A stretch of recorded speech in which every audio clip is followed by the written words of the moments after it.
Boa noite. O jornal de hoje destaca Giotto, considerado como um grande precursor da pintura renascentista do ano de 1306. Michelangelo criou uma pintura esplêndida chamada A Criação de Adão. Com isso, convidamos dois historiadores para falar sobre Leonardo da Vinci e muitas obras renascentistas. Isso e muito mais, só aqui no Jornal Expresso da Arte.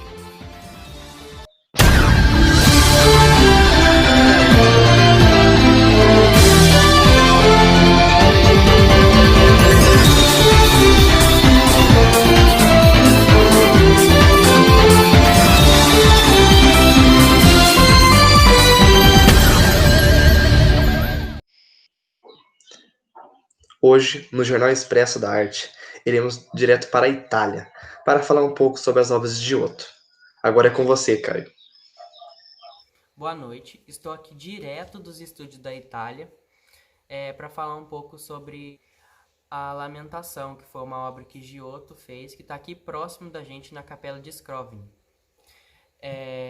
Este foi um dos maiores afrescos da Capela de Scrovegni, porque nas obras de Giotto, nessa obra especificamente, traz um sentimento de comoção e pesar em relação à obra.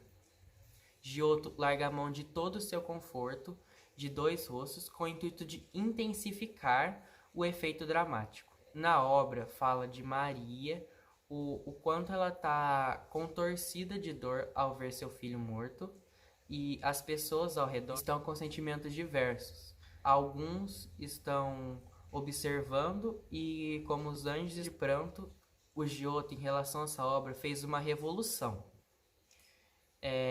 Por causa das expressões sofridas que ele conseguiu retratar, das cores claras, que aumentam a intensidade do pesar de Maria, debruçada sobre o corpo de Cristo. Uma curiosidade é que este quadro é uma das poucas cenas representando a vida de Virgem. É uma das mais importantes em desenvolvimento da arte ocidental.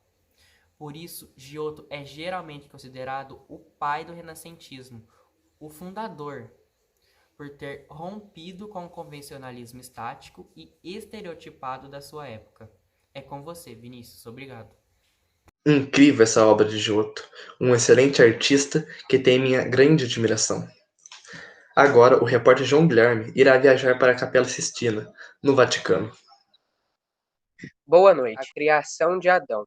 Uma obra muito detalhada, uma pintura esplêndida. O próprio tema da pintura chama a atenção. O artista representa uma importante passagem do livro de Gênesis, o momento em que Deus cria o primeiro homem, Adão. Trata-se de uma narrativa.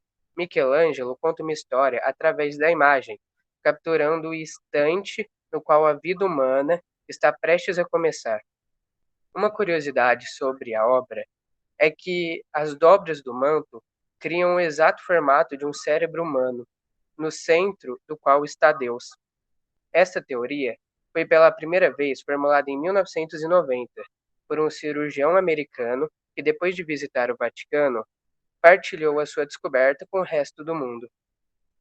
Na imagem estariam apresentadas as diferentes partes do cérebro: lobo frontal, nervo óptico, glândula pituitária e cerebelo, o que parece possível, já que o artista tinha vastos conhecimentos de anatomia.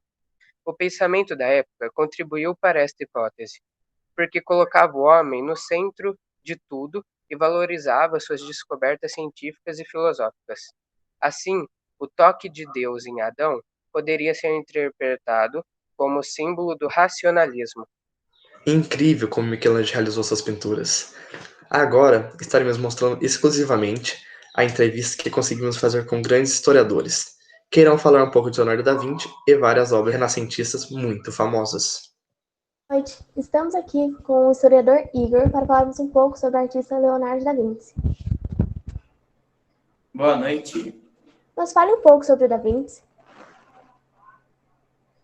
Da Vinci foi um homem à frente do seu tempo e realizou consideráveis estudos nas áreas da anatomia humana, escultura, óptica, matemática, arquitetura, engenharia civil, entre muitas outras.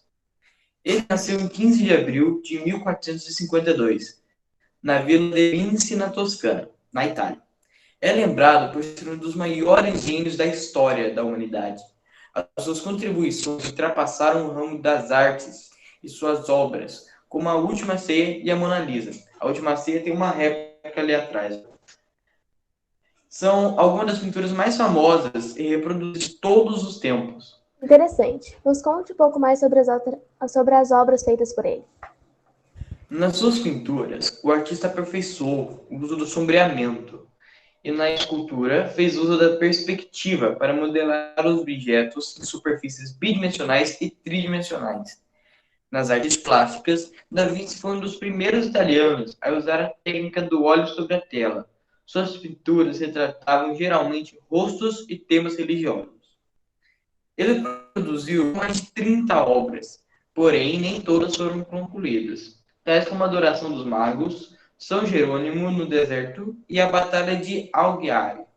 Ele deixou centenas de desenhos, esboços e páginas. Da Vinci também desenhava em seus cadernos. Uma das suas anotações mostrava espelhos côncavos, que concentrariam raios de luz, a partir de diversos ângulos, o que ajudou no estudo da óptica, ramo da física. Outra contribuição para essa disciplina foi ter desenvolvido teoremas iniciais da inércia, ação-reação e força. Ou seja, ele, além de ser pintor e escultor, ele era um grande físico.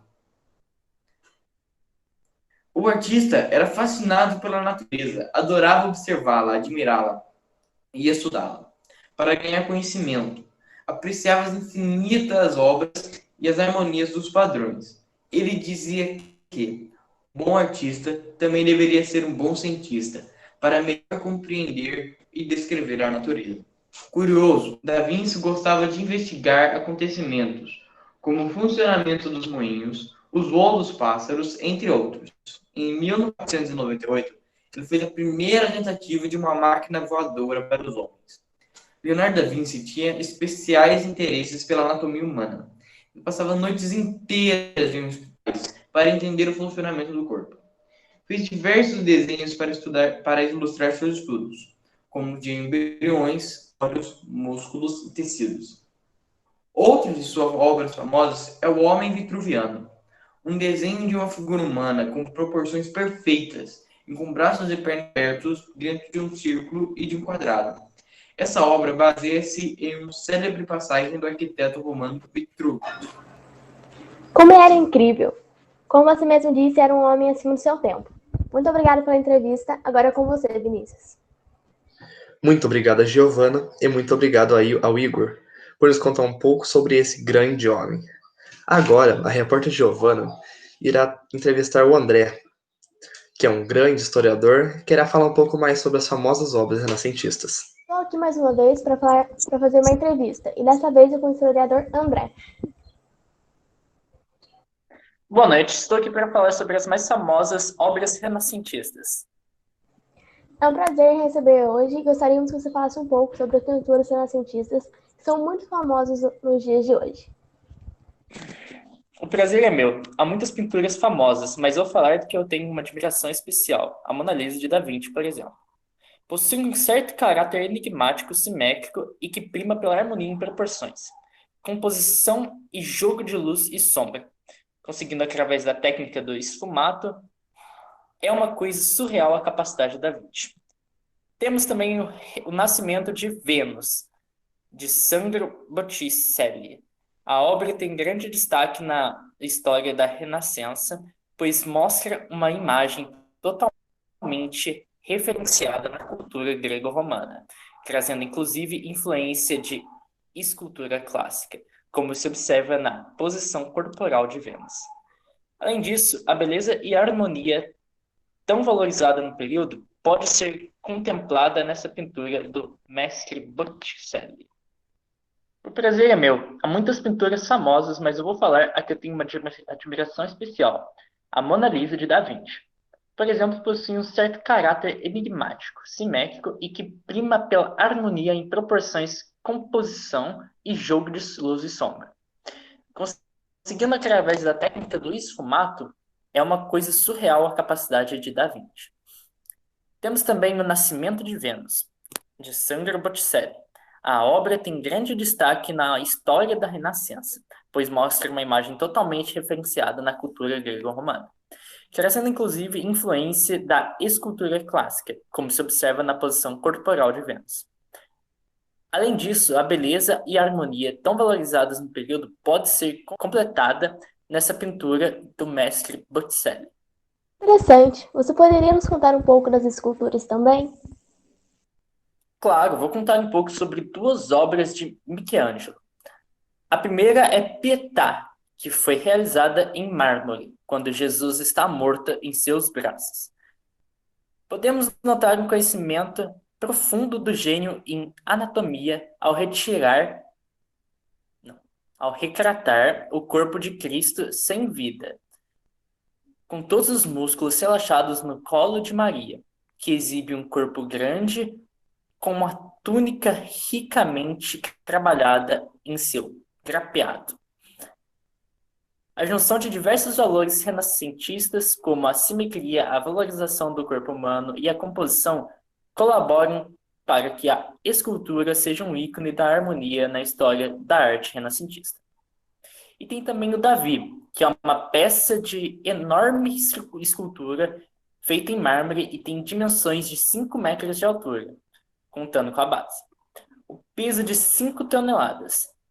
Encontra-se atualmente na Galeria da Academia, um museu italiano. Em todas as obras de Michelangelo, podemos analisar muito conhecimento anatômico, dando muita realidade à obra. Muito obrigada pela entrevista. Volte sempre aqui no nosso jornal. Agora fica aqui o nosso muito obrigado pela entrevista.